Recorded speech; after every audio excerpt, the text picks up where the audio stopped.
మొదటి వాక్యం మానవునిలో విసర్జన ముఖ్యంగా మూత్ర లేదా విసర్జక వ్యవస్థ ద్వారా జరుగుతుంది. రెండవ వాక్యం మానవుని విసర్జక వ్యవస్థలో ఒక జత మూత్రపిండాలు, ఒక జత మూత్రనాళాలు, ఒక జత మూత్రాశయం మరియు ప్రషేకం మొదలైన భాగాలు ఉంటాయి.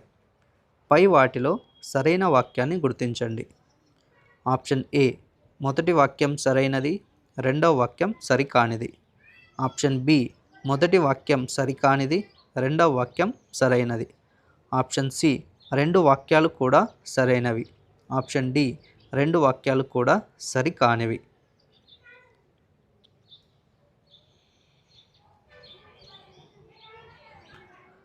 సరైన సమాధానం ఆప్షన్ ఏ మొదటి వాక్యం సరైనది, రెండవ వాక్యం సరికానిది.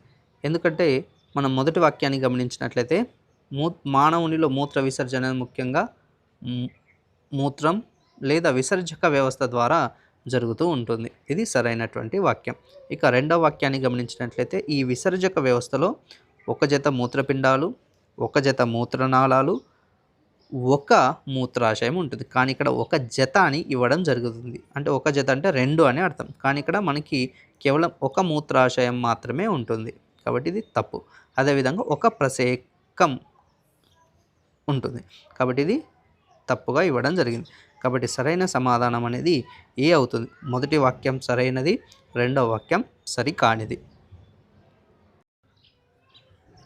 మొదటి వాక్యం మూత్రపిండం వెలుపలి వైపు కుంభాకారంగాను, లోపలి వైపు పుటాకారంగాను ఉంటుంది. రెండవ వాక్యం మూత్రపిండం యొక్క హైలం ద్వారా వృక్కధమని మూత్రపిండంలోనికి ప్రవేశిస్తుంది. పై వాటిలో సరైన వాక్యాన్ని గుర్తించండి. ఆప్షన్ ఏ మొదటి వాక్యం సరైనది, రెండవ వాక్యం సరికానిది. ఆప్షన్ బి మొదటి వాక్యం సరికానిది, రెండవ వాక్యం సరైనది. ఆప్షన్ సి రెండు వాక్యాలు కూడా సరైనవి. ఆప్షన్ డి రెండు వాక్యాలు కూడా సరికానివి.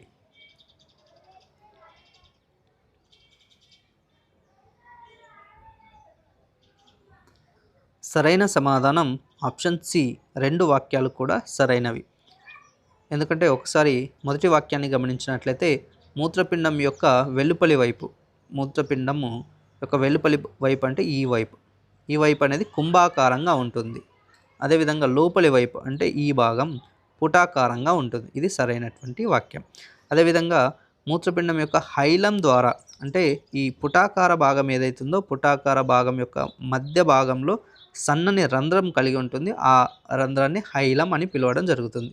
ఈ రంధ్రం ద్వారా వృక్క ధమని అంటే వ్యర్థ పదార్థాలతో నిండినటువంటి రక్తాన్ని మూత్రపిండాలకు సరఫరా చేసేటటువంటి ధమని ఏదైతుందో దాన్ని వృక్క ధమని అంటారు. ఈ వృక్క ధమని అనేది మూత్రపిండంలోనికి ఈ హైలం ద్వారా అనేది లోపలికి ప్రవేశిస్తుంది.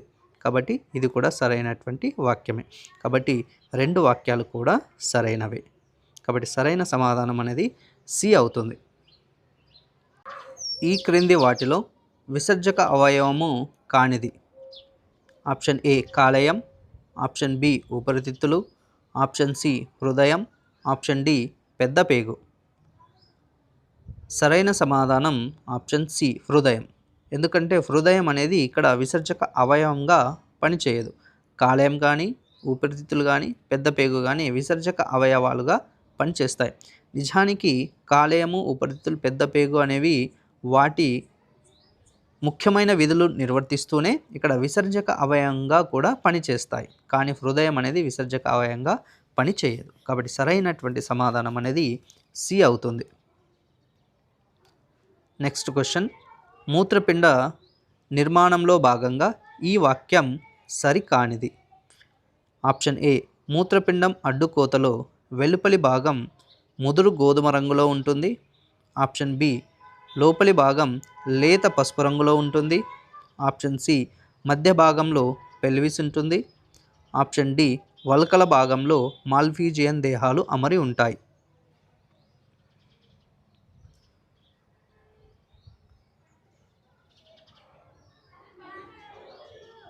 సరైన సమాధానం ఆప్షన్ బి లోపలి భాగం లేత పసుపు రంగులో ఉంటుంది. నిజానికి ఇక్కడ ప్రశ్నలో మనకు సరికానిది అని ఇవ్వడం జరిగింది. కాబట్టి సరికానిటువంటి వాక్యం ఇది మాత్రమే. నిజానికి మూత్రపిండం యొక్క నిలువు కోతలో లోపలి భాగం అనేది దవ్వ అని పిలవడం జరుగుతుంది. ఈ దవ్వ లేత గోధుమ రంగులో ఉంటుంది, కానీ ఇక్కడ లేత పసుపు రంగాన్ని ఇవ్వడం జరిగింది కాబట్టి ఇది సరైనటువంటి వాక్యం కాదు. కాబట్టి సరైనటువంటి సమాధానం అనేది బి అవుతుంది.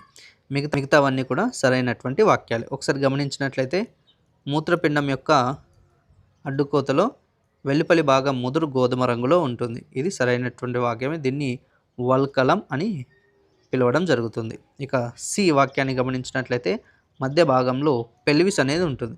మూత్రపిండం యొక్క మధ్య భాగంలో పెల్విస్, కెలిసిస్ అనేటటువంటి భాగాలు ఉంటాయి. ఇది కూడా సరైనటువంటి వాక్యమే. ఇక ఈ వల్కల భాగంలో మాల్ఫీజియన్ దేహాలు అనేవి అమరి ఉంటాయి. అంటే నెఫ్రాన్లో ఉన్నటువంటి ఒక భాగమే ఈ మాల్ఫీజియన్ దేహాలు. ఈ మాల్ఫీజియన్ దేహాలు అనేవి వల్కలంలో అమర్చబడి ఉంటాయి. కాబట్టి ఇది కూడా సరైనటువంటి వాక్యమే. సరికాని వాక్యం అనేది కేవలము బి మాత్రమే. కుడివైపు మూత్రపిండం ఎడమవైపు దానికన్నా కొద్దిగా కిందికి ఉంటుంది. ఎందుకంటే ఆప్షన్ ఏ ఉదర కుహర కుడి భాగంలో అధిక ప్రాంతం జీర్ణాశయం ఆక్రమిస్తుంది. ఆప్షన్ బి ఉదర కుహర కుడి భాగంలో అధిక ప్రాంతం ప్లీహం ఆక్రమిస్తుంది. ఆప్షన్ సి ఉదర కుహర కుడి భాగంలో అధిక ప్రాంతం ఉదర వితానం ఆక్రమిస్తుంది. ఆప్షన్ డి ఉదర కుహర కుడి భాగంలో అధిక ప్రాంతం కాలేయం ఆక్రమిస్తుంది.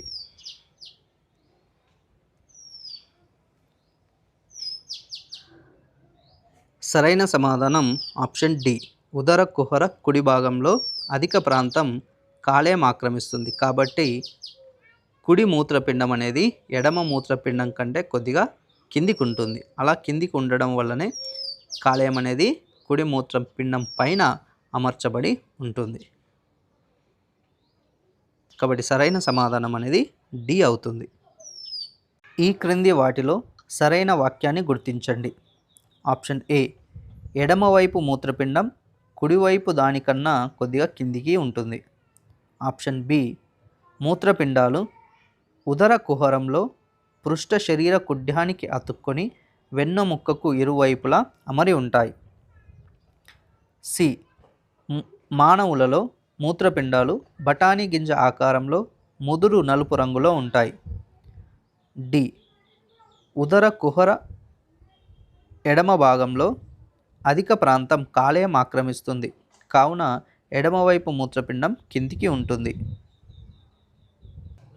సమాధానం ఆప్షన్ బి మూత్రపిండాలు ఉదర కుహరంలో పృష్ఠ శరీర కుడ్యానికి అతుక్కొని వెన్నెముకకు ఇరువైపులా అమరి ఉంటాయి.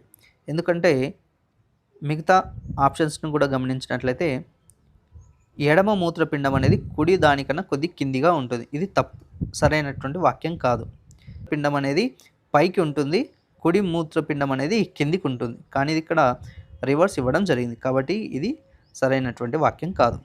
ఇక సి వాక్యాన్ని గమనించినట్లయితే మూత్రపిండాలని ఇక్కడ చిక్కుడు గింజ ఆకారంలో ఉంటాయి, కానీ మనకి ఇక్కడ బఠానీ గింజ ఆకారం అని ఇవ్వడం జరిగింది. అదేవిధంగా ముదురు ఎరుపు రంగులో ఉంటాయి, కానీ ఇక్కడ మనకి నలుపు రంగులో అని ఇవ్వడం జరిగింది. కాబట్టి ఇది కూడా సరైనటువంటి వాక్యం కాదు. ఇక డి వాక్యాన్ని గమనించినట్లయితే ఉదర కుహర ఎడమ భాగంలో అధిక ప్రాంతం కాలేయం ఆక్రమిస్తుంది. నిజానికి కాలేయం అనేది కుడివైపు ఉంటుంది, కానీ ఇక్కడ మనకి ఎడమ భాగం అని ఇవ్వడం జరిగింది. కాబట్టి ఇది కూడా సరైనటువంటి వాక్యం కాదు. అదేవిధంగా మూత్రపిండం కిందికి ఉంటుందని ఇవ్వడం జరిగింది. నిజానికి మూత్రపిండం అనేది ఎడమ మూత్రపిండం అనేది కిందికి ఉండదు, కుడి మూత్రపిండం అనేది కిందికి ఉంటుంది. కాబట్టి ఇది కూడా సరైనటువంటి వాక్యం కాదు. ఇక్కడ సరైన వాక్యం అనేది కేవలం బి మాత్రమే. మొదటి వాక్యం మూత్రపిండాలు చిక్కుడు గింజ ఆకారంలో ముదురు ఎరుపు రంగులో ఉంటాయి. రెండవ వాక్యం మూత్రపిండం పై భాగంలో పీయూష గ్రంథి అతుక్కొని ఉంటుంది. పై వాటిలో సరైన వాక్యాన్ని గుర్తించండి. ఆప్షన్ ఏ మొదటి వాక్యం సరైనది, రెండవ వాక్యం సరికానిది. ఆప్షన్ బి మొదటి వాక్యం సరికానిది, రెండవ వాక్యం సరైనది. ఆప్షన్ సి రెండు వాక్యాలు కూడా సరైనవి. ఆప్షన్ డి రెండు వాక్యాలు కూడా సరికానివి.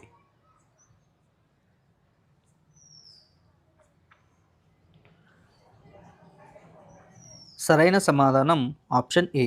మొదటి వాక్యం సరైనది, రెండవ వాక్యం సరికానిది. ఎందుకంటే మనం మొదటి వాక్యాన్ని గమనించినట్లయితే మూత్రపిండాలు అనేవి చిక్కుడు గింజ ఆకారంలో ముదురు ఎరుపు రంగులో ఉంటాయి. ఇది సరైనటువంటి వాక్యం. ఇక మూత్రపిండం యొక్క పై భాగంలో మనకి చిన్నగా టోపీ లాంటి నిర్మాణాన్ని కలిగి ఉంటాయి.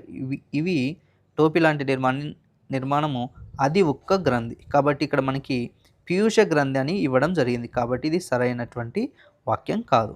కాబట్టి సరైన సమాధానం అనేది ఏ అవుతుంది. మొదటి వాక్యం సరైనది, రెండవ వాక్యం సరికానిది. మన శరీరంలో ఉత్పన్నమయ్యే వ్యర్థ పదార్థాలలో భాగంగా ఈ క్రింది పదార్థం వ్యర్థ పదార్థం కాదు. Option A ammonia, option B glucose, option C urea, option D carbon dioxide. సరైన సమాధానం ఆప్షన్ బి గ్లూకోజ్. గ్లూకోజ్ అనేది వ్యర్థ పదార్థం కాదు. మిగతావన్నీ అంటే అమ్మోనియా కానీ, యూరియా కానీ, కార్బన్ డయాక్సైడ్ కానీ ఇవి మూడు కూడా వ్యర్థ పదార్థాలే. ఇక్కడ వ్యర్థ పదార్థం కానిది కేవలం గ్లూకోజ్ మాత్రమే. కాబట్టి సరైన సమాధానం అనేది బి అవుతుంది. నెక్స్ట్ క్వశ్చన్, మన శరీరంలో ఉత్పన్నమయ్యే వ్యర్థ పదార్థాలలో అత్యంత విషతుల్యమైనది ఏది? ఆప్షన్ ఏ యూరిక్ ఆమ్లం, option B CO2, option C ammonia, option D నీరు. సరైన సమాధానం ఆప్షన్ సి అమ్మోనియా. ఈ అమ్మోనియా అనేది ఒక రకమైనటువంటి వ్యర్థ పదార్థం. మనకి ఈ రక్తం వడపోయడం వల్ల ఏర్పడేటటువంటి ఈ వ్యర్థ పదార్థం ఏదైతే ఉందో, అమ్మోనియా ఏదైతే ఉందో అది ఖచ్చితంగా మన శరీరం నుంచి విసర్జించబడాలి. లేనట్లయితే అమ్మోనియా అనేది మన శరీరంలోకి పేరుకుపోయి చనిపోయేటటువంటి అవకాశం ఉండేది. కాబట్టి ఇది అత్యంత విష పదార్థమైనటువంటి వ్యర్థ పదార్థం. మిగతావన్నీ కూడా వ్యర్థ పదార్థాలే. అంటే యూరిక్ ఆమ్లం కానీ, కార్బన్ డయాక్సైడ్ కానీ, నీరు కానీ కూడా వ్యర్థ పదార్థాలే. కాకపోతే ఇవి వీటితో పోల్చుకున్నప్పుడు తక్కువ విషపూరితమైనవి. కాబట్టి అత్యంత విషతుల్యమైనది ఇక్కడ మనకి అమ్మోనియా అవుతుంది. మొదటి వాక్యం, మూత్రం లేత పసుపు రంగులో ఉండడానికి కారణం యూరోక్రోమ్. రెండవ వాక్యం, మూత్రం మొదట క్షారయుతంగా ఉండి క్రమంగా ఆమ్లయుతంగా మారుతుంది. పై వాటిలో సరైన వాక్యాన్ని గుర్తించండి. ఆప్షన్ ఏ మొదటి వాక్యం సరైనది, రెండవ వాక్యం సరికానిది. ఆప్షన్ బి మొదటి వాక్యం సరికానిది, రెండవ వాక్యం సరైనది. ఆప్షన్ సి రెండు వాక్యాలు కూడా సరైనవి. ఆప్షన్ డి రెండు వాక్యాలు కూడా సరికానివి.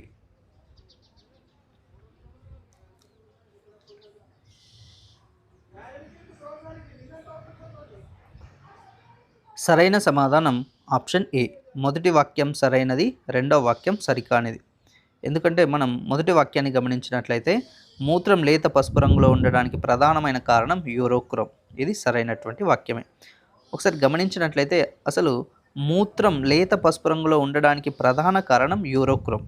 ఈ యూరోక్రోమ్ అనేది ఏవైతే రెడ్ బ్లడ్ సెల్స్ ఏవైతే ఉంటాయో ఈ రెడ్ బ్లడ్ సెల్స్ చనిపోయినప్పుడు వీటిలో ఉండేటటువంటి హెమోగ్లోబిన్ అనేది యూరోక్రోమ్ ఏర్పడడానికి ఉపయోగపడుతుంది. ఈ యూరోక్రోమ్ అనేది లేత పసుపు రంగుగా మూత్రం అనేది లేత పసుపు రంగులో ఉండడానికి కారణం అవుతుంది.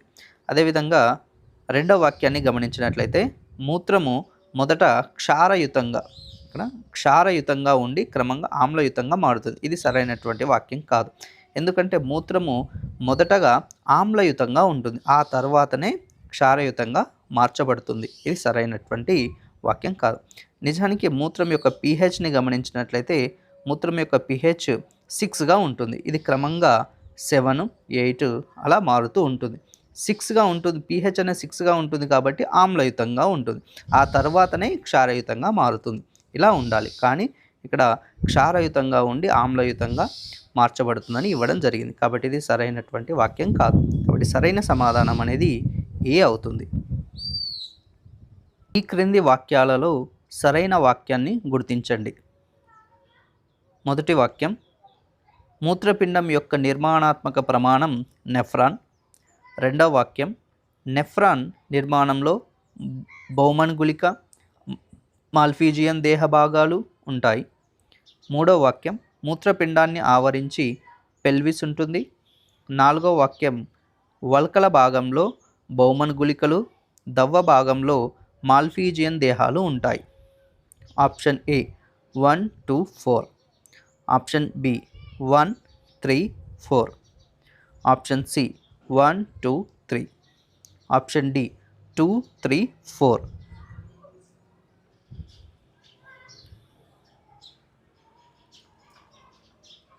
సరైన సమాధానం ఆప్షన్ ఏ 1, 2, 4.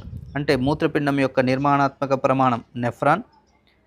నెఫ్రాన్ నిర్మాణంలో బౌమన్ గుళిక, మాల్ఫీజియన్ దేహ భాగాలు ఉంటాయి.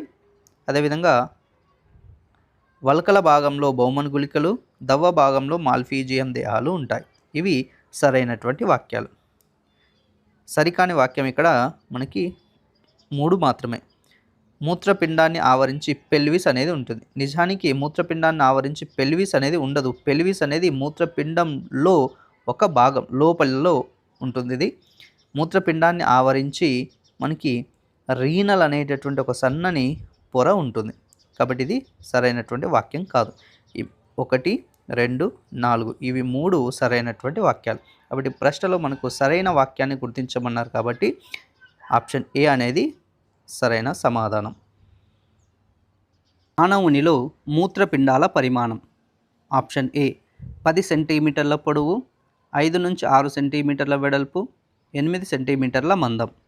ఆప్షన్ బి 5 నుంచి 6 సెంటీమీటర్ల పొడవు, 10 సెంటీమీటర్ల మందం, 4 సెంటీమీటర్ల వెడల్పు. ఆప్షన్ సి 10 సెంటీమీటర్ల పొడవు, 5 నుంచి 6 సెంటీమీటర్ల వెడల్పు, 4 సెంటీమీటర్ల మందం. ఆప్షన్ డి 4 సెంటీమీటర్ల వెడల్పు, 5 నుంచి 6 సెంటీమీటర్ల పొడవు, 10 సెంటీమీటర్ల మందం.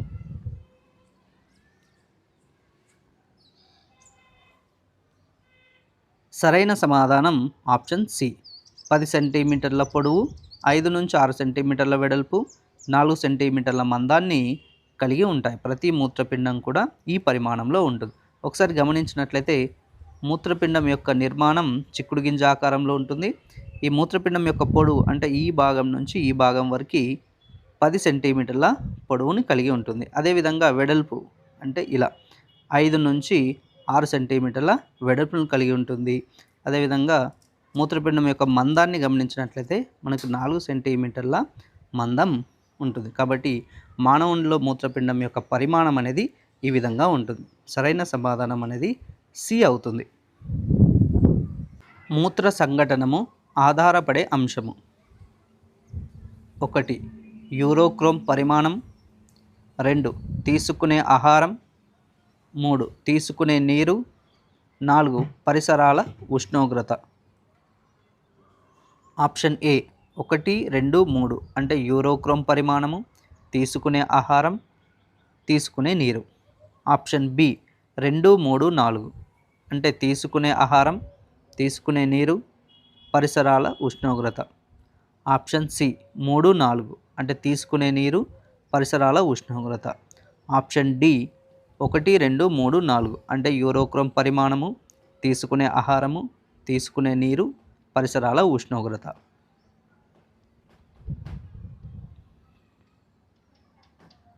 సరైన సమాధానం ఆప్షన్ డి 1, 2, 3, 4 అంటే యూరోక్రోమ్ పరిమాణం, తీసుకునే ఆహారం, తీసుకునే నీరు, పరిసరాల ఉష్ణోగ్రత. వీటన్నిటిపైన ఆధారపడి మూత్ర సంఘటనం అనేది ఆధారపడి ఉంటుంది. ఒకసారి గమనించినట్లయితే మూత్రం యొక్క రంగు లేత పసుపు రంగులో ఉంటుంది. ఆ లేత పసుపు రంగులోకి ఉండడానికి కారణం యూరోక్రోమ్. కాబట్టి ఇది కూడా ఒక కారణమే. అదేవిధంగా మనం గ్లూకోజ్ కలిగినటువంటి ఆహార పదార్థాలను ఎక్కువగా తిన్నట్లయితే మన యొక్క మూత్రంలో గ్లూకోజ్ పరిమాణం అధికంగా ఉంటుంది. కాబట్టి తీసుకునే ఆహారం పైన కూడా ఆధారపడి మూత్రం అనేది ఆధారపడి ఉంటుంది. అదేవిధంగా మనం నీరు ఎక్కువగా ఉన్నటువంటి ఆహార పదార్థాలను కానీ నీటిని కానీ ఎక్కువగా తీసుకున్నట్లయితే మనం తరచుగా మూత్ర విసర్జన చేసేటటువంటి అవకాశం ఉంటుంది. కాబట్టి ఇది కూడా ఒక రకమైనటువంటి కారణం. అదేవిధంగా పరిసరాల యొక్క ఉష్ణోగ్రత బట్టి కూడా మన యొక్క మూత్ర విసర్జన అనేది కానీ ఆధారపడి ఉంటుంది. కాబట్టి సరైన సమాధానం అనేది డి అవుతుంది. నెక్స్ట్ క్వశ్చన్, ఈ క్రింది వాటిలో ప్రాథమిక జీవక్రియ ఉత్పన్నం కానిది? Option A proteins, option B resin, option C పిండి పదార్థాలు, ఆప్షన్ డి లిపిడ్స్. సరైన సమాధానం ఆప్షన్ బి రెజిన్. రెజిన్ అనేది ప్రాథమిక జీవక్రియ ఉత్పన్నం కాదు. రెజిన్ అనేది ద్వితీయ జీవక్రియ ఉత్పన్నం. మిగతావన్నీ కూడా అంటే ప్రోటీన్స్ కానీ, పిండి పదార్థాలు కానీ, లిపిడ్స్, ఇవి మూడు కూడా ప్రాథమిక జీవక్రియ ఉత్పన్నాలు. రెజిన్ అనేది ద్వితీయ జీవక్రియ ఉత్పన్నం. కాబట్టి మనకి ఇక్కడ ప్రాథమిక జీవక్రియ ఉత్పన్నం కానిది బి అవుతుంది. ఈ క్రింది వాటిలో ద్వితీయ జీవక్రియ ఉత్పన్నం ఏది? Option A carbohydrate, option B proteins, option C lipid, option D tannin.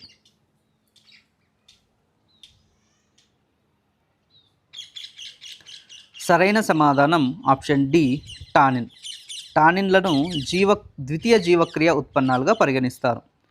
ఇక్కడ క్వశ్చన్లో మనకు ద్వితీయ జీవక్రియ ఉత్పన్నం ఏది అని అడగడం జరిగింది కాబట్టి ఆప్షన్ డి టానిన్.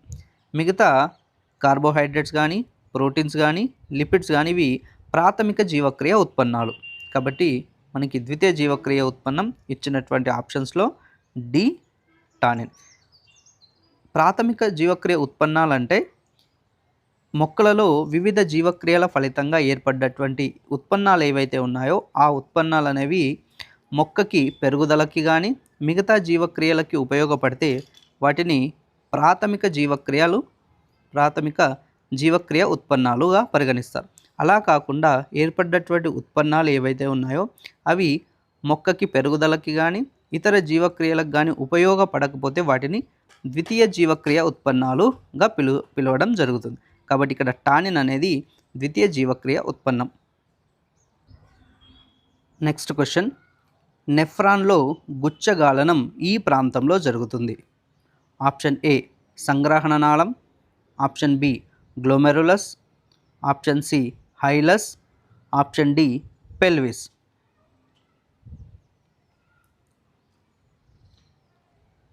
సరైన సమాధానం ఆప్షన్ బి గ్లోమెరులస్. గుచ్చగాలనం అంటే వడపోయడం.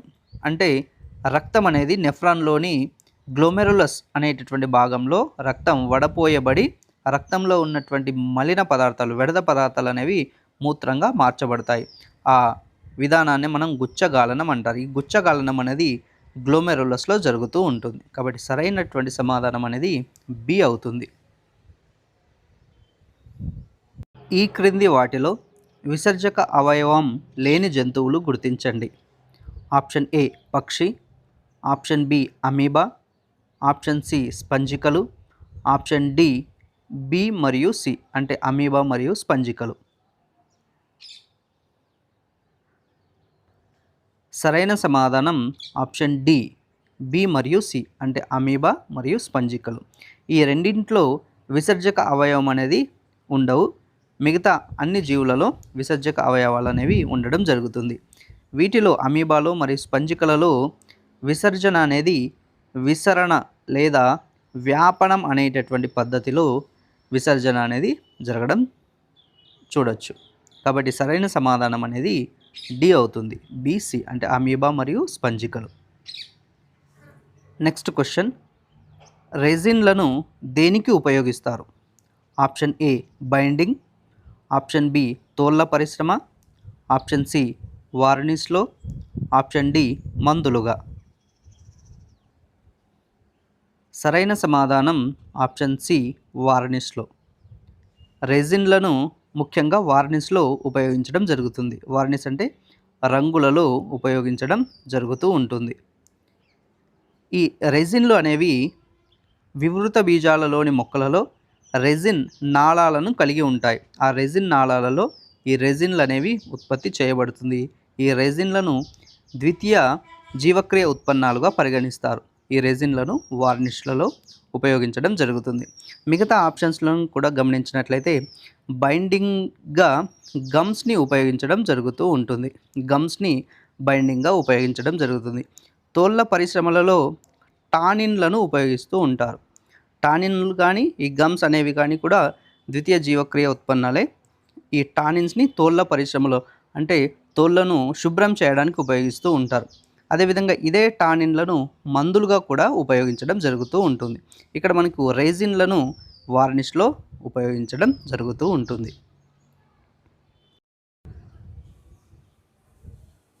మూత్రపిండం అంతర్గత నిర్మాణాన్ని పరిశీలించడంలో భాగంగా మూత్రపిండాన్ని నిలువుగా కోయడానికి ఈ క్రింది పరికరాన్ని ఉపయోగిస్తారు. ఆప్షన్ ఏ కత్తి, ఆప్షన్ బి చాకు, ఆప్షన్ సి స్కల్ఫెల్, ఆప్షన్ డి పైవన్నీ. సరైన సమాధానం ఆప్షన్ సి స్కల్ఫెల్. మూత్రపిండం యొక్క అంతర్గత నిర్మాణాన్ని పరిశీలించడంలో భాగంగా ఆ మూత్రపిండాన్ని నిలువుగా కోయడానికి అంటే నిలువుగా కట్ చేయడానికి మనము స్కల్ఫెల్ అనేటటువంటి పరికరాన్ని ఉపయోగిస్తారు. స్కల్ఫెల్ లేదా బ్లేడ్ని కూడా ఉపయోగించవచ్చు. కాబట్టి ఆప్షన్స్లో బ్లేడ్ ఉన్నట్లయితే అది కూడా సరైనటువంటి సమాధానమే. కాబట్టి సరైన సమాధానం అనేది స్కల్పెల్ అవుతుంది. అంతేగాని కత్తి, చాకు ఉపయోగించరు.